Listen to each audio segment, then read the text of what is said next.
A maior riqueza da ciência não são as certezas produzidas ao fim do processo de investigação, e sim o modo qualificado de retratar as dúvidas durante este processo. Ser cético é o que se exige de todo cientista. Incertezas, perguntas, problemas e questões em aberto são matérias-primas da ciência e podem ser usadas para valorizar o ceticismo. Faz falta, contudo, explicitar melhor os processos que permitem à ciência extrair das dúvidas iniciais algumas certezas.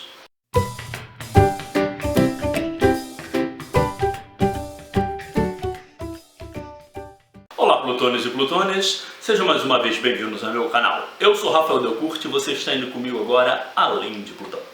Esse texto que eu li para vocês agora, ele faz parte da reportagem de Tatiana Roque, chamada O Negacionismo no Poder, tá? Da última edição da revista Piauí, desse mês de fevereiro, super interessante, tá? Piauí 161, eu lhes recomendo a leitura, tá? Como vocês podem ter visto, o tema desse vídeo e dessa reportagem está aqui também, é sobre justamente o negacionismo da ciência que tem sido colocado como padrão na nossa política social, e não somente na política do Brasil, mas isso é um fenômeno global que tem acontecido em vários países, onde vocês conseguem observar países que têm negado o processo, o resultado de um processo científico da busca do conhecimento como política pública. E isso é uma coisa extremamente séria. Extremamente séria. Um exemplo muito bem ilustrativo disso é o que o Eduardo Bolsonaro fez no YouTube em 2018, quando ele estava nos Estados Unidos, tá? Ele estava todo agasalhado durante o inverno, e aí perguntou que tipo de inverno é esse, que aquecimento global é esse? E aí, ridicularizando os cientistas e todos aqueles que falam a respeito do aquecimento global, terminando o seu discurso falando assim: não deixe que o discurso, principalmente dos globalistas, matéria em cima de matéria, jogando essa mentira para vocês, que ela reste sedimentada como verdade. Acontece que entre janeiro e julho de 2019 foram publicados mais de 11 mil artigos científicos. E não havia um único sequer que contestasse que o planeta está ficando mais quente por causa dos gases do efeito estufa lançados na atmosfera por atividade humana. Essa foi uma pesquisa, tá? Esse levantamento foi do James Powell, um geólogo americano, tá? Que foi publicado no final do ano passado. A verdade é que a gente está passando por um momento extremamente delicado na humanidade, não somente político, social, mas também ambiental. E nós estamos chegando a um ponto crítico da nossa própria existência. Se a gente não fizer alguma coisa em breve, nós temos aí a grande chance de participarmos, sermos não somente agentes, mas participantes da sexta extinção em massa, que é um processo de extinção que nós estamos vivendo agora. Da sexta extinção em massa. Tá? Por causa antrópica. Eu não vou entrar em detalhe agora sobre a sexta extinção em massa, isso daí eu vou falar num próximo vídeo, tá? Mas o que eu quero falar agora nesse momento é sobre a negação dos resultados científicos que vêm sendo utilizados como políticas públicas nos nossos governos, tá? Brasileiros, dos Estados Unidos, etc, em vários locais do mundo, principalmente quando você tem aí a ascensão de uma extrema-direita. Esse negacionismo da ciência, dos resultados de pesquisas científicas, eles vêm sido transvestidos de polêmica, né? Uma polêmica que deveria quebrar os paradigmas e o conhecimento que as pessoas adquiriram durante anos e anos, porque isso está errado e não sei o que, e aí as pessoas acabam simplesmente ridicularizando os processos científicos, tá? Os resultados desses processos científicos. Então a gente vai falar um pouquinho sobre isso, sobre esse processo científico. Um exemplo que eu lhes dei sobre o negacionismo da ciência é o próprio aquecimento global, que é um ótimo exemplo, que a gente tem visto isso atualmente, certo? Inclusive nessa reportagem, a Tatiana dá vários exemplos, e inclusive como isso aconteceu, né? A gente vê que esse tipo de negacionismo do aquecimento global, ele tem um objetivo, ele não é simplesmente tirado da cabeça de malucos. Na verdade, esse negacionismo do aquecimento global, ele vem em função da própria indústria petrolífera, que não tem interesse em parar suas atividades ou sua produção para o aumento do seu próprio capital, porque se eles fizerem isso, né, naturalmente eles vão ganhar menos. Se eles se de repente toda a população cair em si e falar assim, não, o aquecimento global é uma coisa extremamente maléfica, nós vamos ser extintos por causa disso, espécies estão sendo extintas por causa disso, e pararem de consumir, eles vão acabar entrando no prejuízo. Então, em função do aumento do seu capital, eles acabam fazendo propaganda negacionista daquilo que a ciência tem mostrado.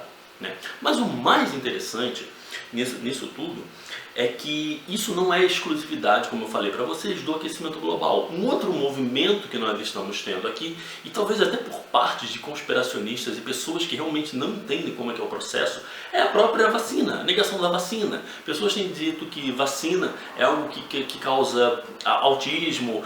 Os conspiracionistas mais exagerados chegam a falar até mesmo que a vacina vai ser uma forma de controle do governo da população. Tá? Um outro exemplo muito drástico e que as pessoas não estão se atentando é a paralisação da PrEP. O que é PrEP? Já ouviu falar nisso? PrEP é o programa de profilaxia pré-exposição. Tá? Pré-exposição a quê? Ao vírus HIV. É uma medicação que a pessoa toma para não ter o vírus HIV sendo espalhado pelo seu organismo.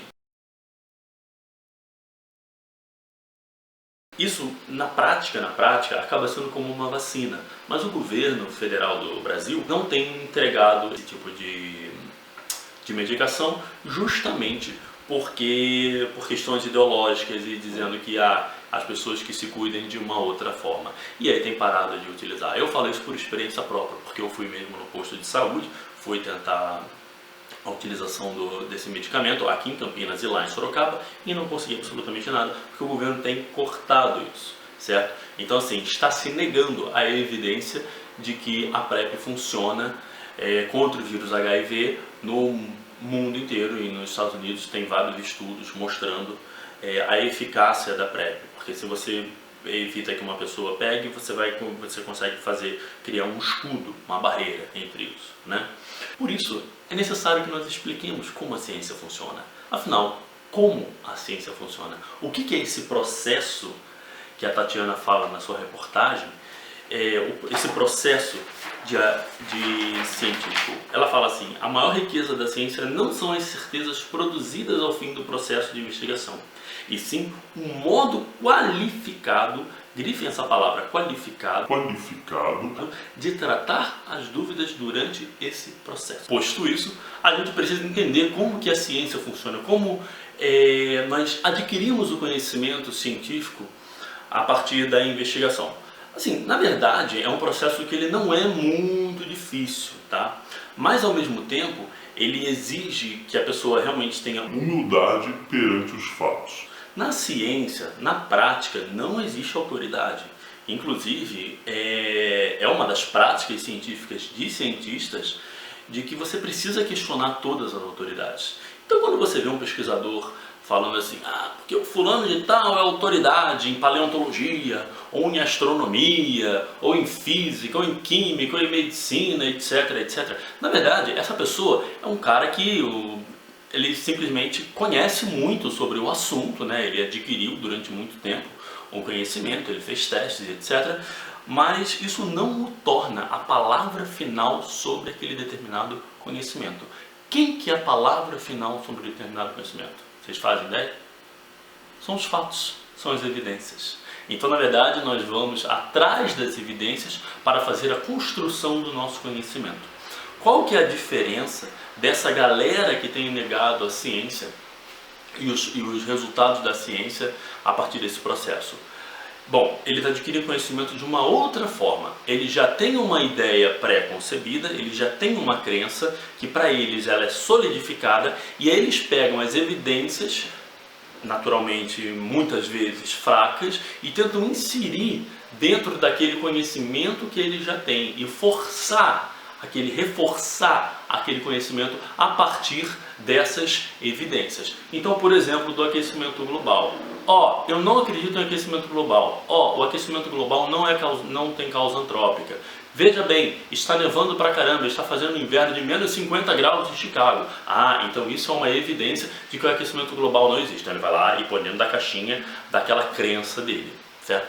Só que aquela caixinha da crença dele é uma coisa blindada, tá? Imagina essa caixinha dentro da cabeça como uma coisa blindada e nada do que ele não queira entra ali, saca? Então assim, ele não consegue simplesmente olhar, vislumbrar um horizonte além daquilo, porque ele está fechado naquilo lá.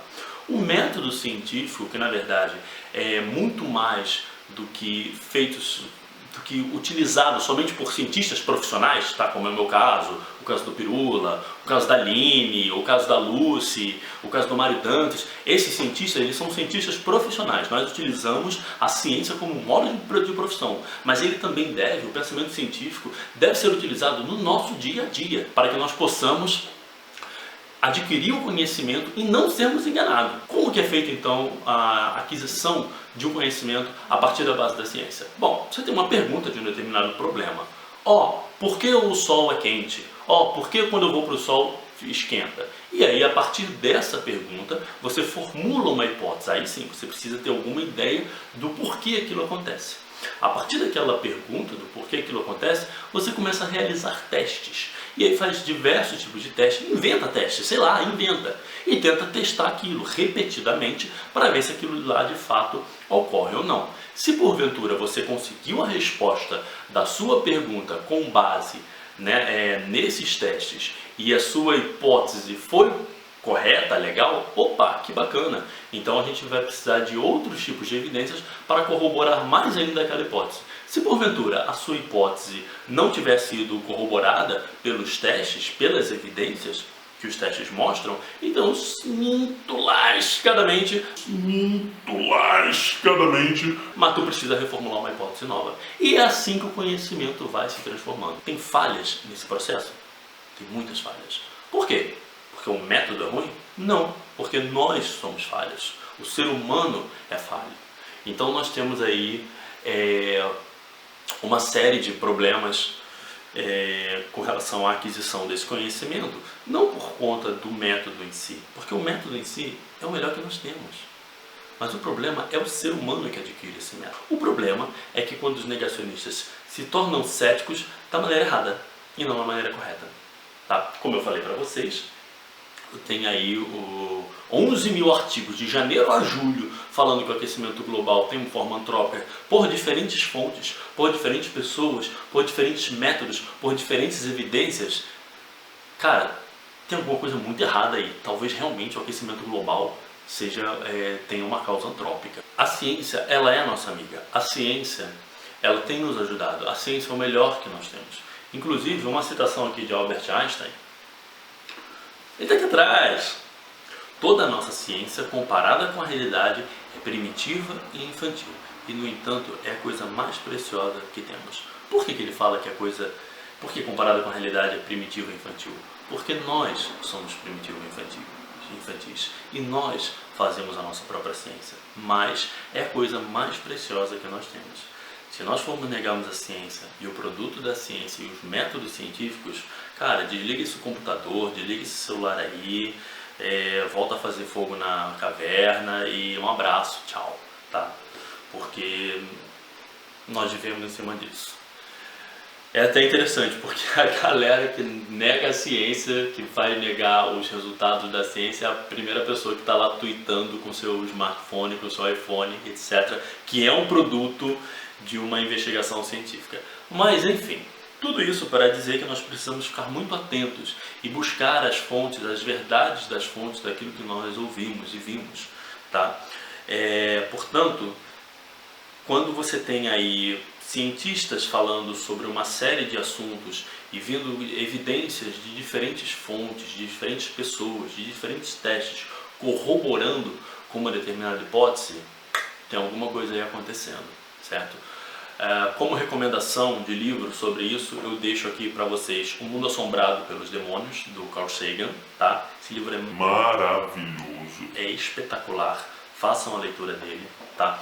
E um outro livro, para quem gosta de biologia e evolução, eu deixo para vocês O Maior Espetáculo da Terra, do Richard Dawkins, tá? Que ele mostra como a evolução de fato ocorre a partir de diferentes evidências químicas, físicas, biológicas, geológicas, etc, etc. Não é um livro explicando sobre a evolução, mas é ele falando, mostrando as evidências da evolução. Então, todas as vezes que você for no Facebook, no Twitter, no Instagram, e você vê influenciadores digitais fazendo qualquer tipo de afirmação, dá uma checada, procure as evidências para ver se o cara realmente está certo ou não. Lembrem-se que, na verdade, quando você tem alguém negando a ciência, tem alguém maior, com um poder maior, com um capital maior, com o interesse em que essa negação seja feita. Tá? Geralmente ele tem interesse, é pessoal, óbvio, tá? Como é no caso da indústria petrolífera, que tem interesse em negar o aquecimento global, porque eles querem mais e mais grana, né? Querem aumentar o seu capital, e você, proletário, é quem vai pagar pagando o pato com a nossa própria extinção. É isso, plutônios e plutônias, eu espero que vocês tenham gostado desse vídeo. Se vocês gostaram, deixe o seu like, assine o canal, assine as notificações e nós nos vemos no próximo vídeo. Um abraço, tchau, tchau!